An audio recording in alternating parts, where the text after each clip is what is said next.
बिना शिक्षकों के कॉलेजों में हो पाएगा अध्यापन। नमस्कार, मैं मनीषा शर्मा मरुधरा की इस खास पेशकश में आपके सामने एक बार फिर हाजिर हूं। राजस्थान की राजनीति इस बार अपने अलग ही रंग दिखा रही है और इस बार राजनीति का रंग बिखरा शिक्षा जगत पर।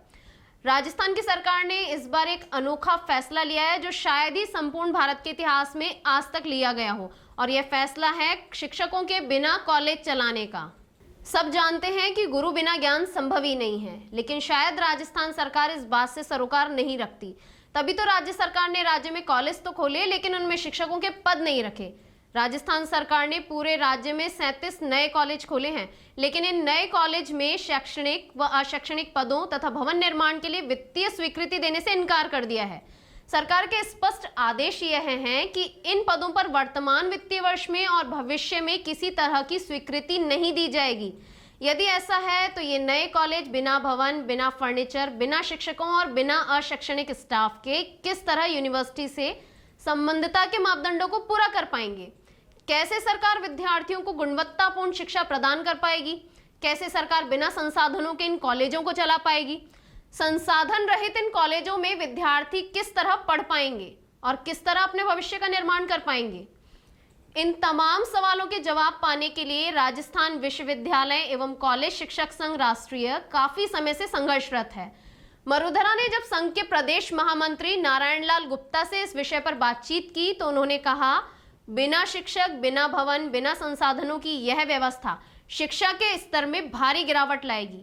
अब विडंबना यह है कि सरकार इस बात को कब तक और किस तरह समझेगी।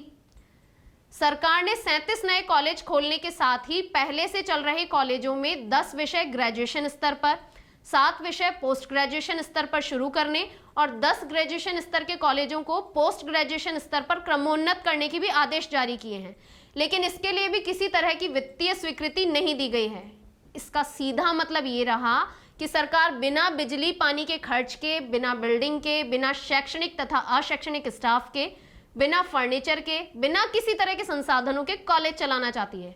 दूसरे शब्दों में अगर कहा जाए तो सरकार सिर्फ कागजों में कॉलेज चलाना चाहती है। अब आपको लेकर चलते हैं इस मामले की शुरुआत में। राज्य सरकार द्वारा 5 अगस्त को उच्च शिक्षा विभाग के लिए दिशा निर्देश जारी किए गए। इन निर्देशों में सरकार ने 37 नए कॉलेज खोलने की घोषणा की। 10 ग्रेजुएशन लेवल के कॉलेजों को पोस्ट ग्रेजुएशन लेवल में क्रमोन्नत करने की घोषणा की। अब यहां सरकार ने अपने निर्देशों में भाषा और शर्तों को कठिन बना दिया। इसे सरल शब्दों में इस तरह समझिए कि सरकार ने जो दिशा निर्देश जारी किए उन निर्देशों की भाषा और शर्तें काफी कठिन थीं, जो ये साबित करने के लिए काफी थी कि कॉलेज सिर्फ सरकारी दस्तावेजों में ही खुल पाएंगे, हकीकत की जमीन से उनका कोई सरोकार नहीं होगा।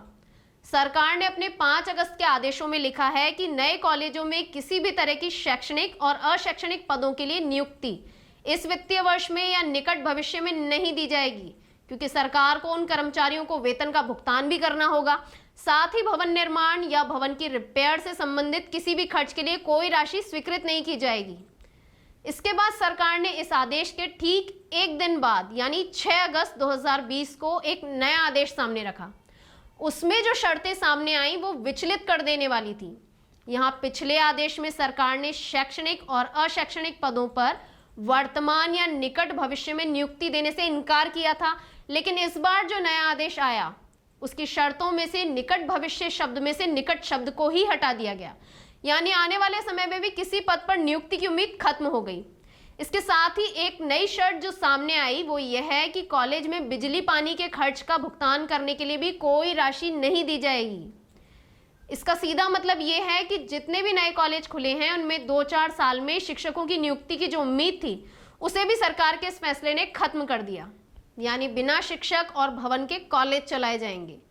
फैसला सुनकर ऐसा लगता है कि सरकार ने शिक्षा व्यवस्था को मजबूत बनाने के लिए नहीं बल्कि शिक्षा का मजाक उड़ाने के लिए फैसला लिया है। और मजे की बात तो यह है कि कुछ शिक्षकों ने भी बिना पूरा मामला समझे सरकार को नए कॉलेज खोलने के लिए बधाई दे दी। गौर करने की बात यह है कि कॉलेज खोलने का फैसला तो कोई भी सरकार ले सकती है, लेकिन शिक्षा के साथ हुई इस राजनीति का गंभीर परिणाम कौन भुगतेगा?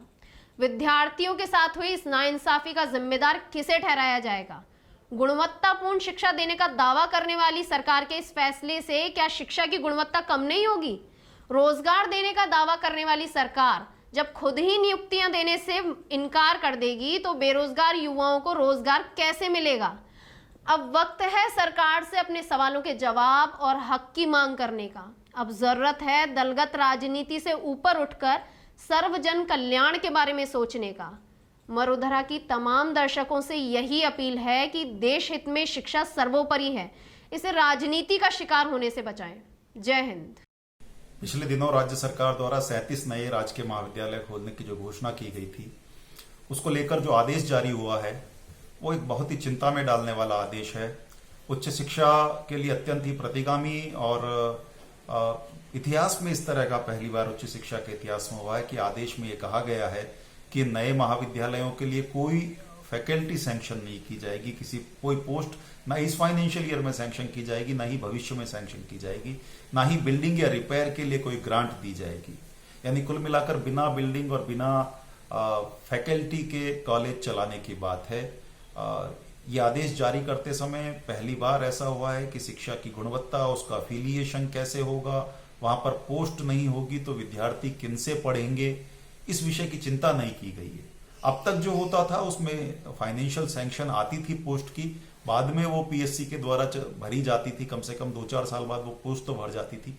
लेकिन इस तरह का जो एक ऐसा निर्णय आया है कि बिना शिक्षक की उच्च शिक्षा, ये राज्य में पूरे देश में मेरे ख्याल से एक ऐसी मिसाल उच्च शिक्षा में बनेगी जो उच्च शिक्षा को नई गिरावट की तरफ लेकर जाएगी। राजस्थान विश्वविद्यालय और महाविद्यालय शिक्षक संघ राष्ट्रीय इस आदेश का विरोध करता है और सरकार से मांग करता है कि समुचित मानवीय और वित्तीय संसाधन नए महाविद्यालयों को उपलब्ध कराया जाए। इस संबंध में संशोधित आदेश जारी किए जाएं तथा साथ ही ये जो उच्च शिक्षा के साथ, शिक्षकों के साथ, शिक्षार्थियों के साथ और बेरोजगार युवाओं के साथ जो मजाक करने वाला एक इस तरह का आदेश निकाला गया है, इस आदेश को वापस लिया जाए। डॉक्टर नारायण लाल गुप्ता, महामंत्री, रुकटा राष्ट्रीय।